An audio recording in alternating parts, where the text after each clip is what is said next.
মাশাআল্লাহ প্ৰথমতে কৈছোঁ আপোনালোকে ভিডিঅ'টো এটা শ্বেয়াৰ কৰি দিয়ক। এটা শ্বেয়াৰৰ মাধ্যমত যাতে সকলো ইছলাম ধৰ্মাৱলম্বী লোকে ইয়াত আহি অংশগ্ৰহণ কৰিব পাৰে আৰু আপুনি আপোনাৰ শ্বেয়াৰৰ মাধ্যমত যাতে আপোনাৰ নিজেও এজন সৱাবৰ ভাগী হ'ব পাৰে আৰু সকলো ইছলাম ধৰ্মৰ লোকেও যাতে ইয়াত আহি সৱাবৰ ভাগী হ'ব পাৰে। আৰু এই ইজতেমাখন ক'ত হৈ আছে, কেতিয়া হৈ আছে, মই সকলোখিনি কৈ আছোঁ। আপোনালোকে আকৌ এবাৰ কৈছোঁ, আপোনালোকে ভিডিঅ'টো যিমানেই পাৰে এটা শ্বেয়াৰ কৰি দিয়ক যাতে সকলো ইছলাম ধৰ্মাৱলম্বী লোকে আহি পেলাই ইয়াত কাম কৰিব পাৰে। আৰু এই চাওক কিমান ডাঙৰ পেণ্ডেল বনাই আছে, এই পেণ্ডেলত বহুত মানুহৰ দৰকাৰ, সেইকাৰণে কৈছোঁ ভিডিঅ'টো এটা শ্বেয়াৰ কৰি দিয়ক। এটা শ্বেয়াৰৰ মাধ্যমত সকলো মানুহ আহি পেলাই ইয়াত আহি অংশগ্ৰহণ কৰিব পাৰে যাতে নিজৰ নিজৰ কাম কৰিব পাৰে।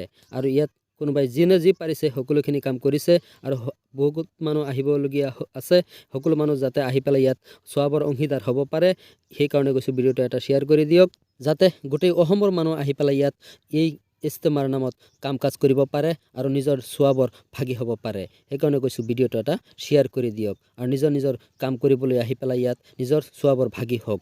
আৰু ইজতেমাখন বহুত ডাঙৰ ইজতেমা হ'ব। এই ইজতেমাখন হ'ব হোজাই জিলাৰ মুৰাজাৰ অঞ্চলৰ শিখপুৰত আৰু এই ইজতেমাখন অহা ফেব্ৰুৱাৰী মাহৰ 4, 5, 6 তাৰিখে আৰম্ভ হ'ব। সেইকাৰণে কৈছোঁ আপোনালোকে ভিডিঅ'টো যিমানেই পাৰে এটা শ্বেয়াৰ কৰি দিয়ক, কাৰণ ইয়াত বহুত কাম কৰিবলৈ বাকী আছে। এই কামখিনি যাতে সকলো মানুহে আহি পেলাই ইয়াত কাম কাজ কৰিবলৈ সক্ষম হয় আৰু আপোনালোকে এটা শ্বেয়াৰৰ মাধ্যমত যাতে সৱাবৰ নিজৰ নিজৰ সৱাবৰ অংশীদাৰ হ'ব পাৰে আৰু অসমৰ মানুহখিনি আহি পেলাই ইয়াত যাতে কাম কৰি নিজৰ নিজৰ সৱাবৰ অংশীদাৰ হ'ব পাৰে। ইয়াত বহুত পেণ্ডেল বনাবলৈ বাকী আছে আৰু মাত্ৰ 17টা দিন বাকী আছে। এই 17টা দিনৰ ভিতৰত এইখিনি কাম কৰিব লাগে। সেইকাৰণে কৈছোঁ আপোনালোকে ভিডিঅ'টো যিমানেই পাৰে এটা শ্বেয়াৰ কৰি দিয়ক আৰু যাতে গোটেই অসমৰ মানুহখিনি আহি পেলাই ইয়াত কাম কাজ কৰিবলৈ আৰম্ভ কৰে আৰু যাতে এই 4, 5, 6 তাৰিখৰ আগত এইখিনি কাম কৰি যাতে শেষ কৰিব পাৰে।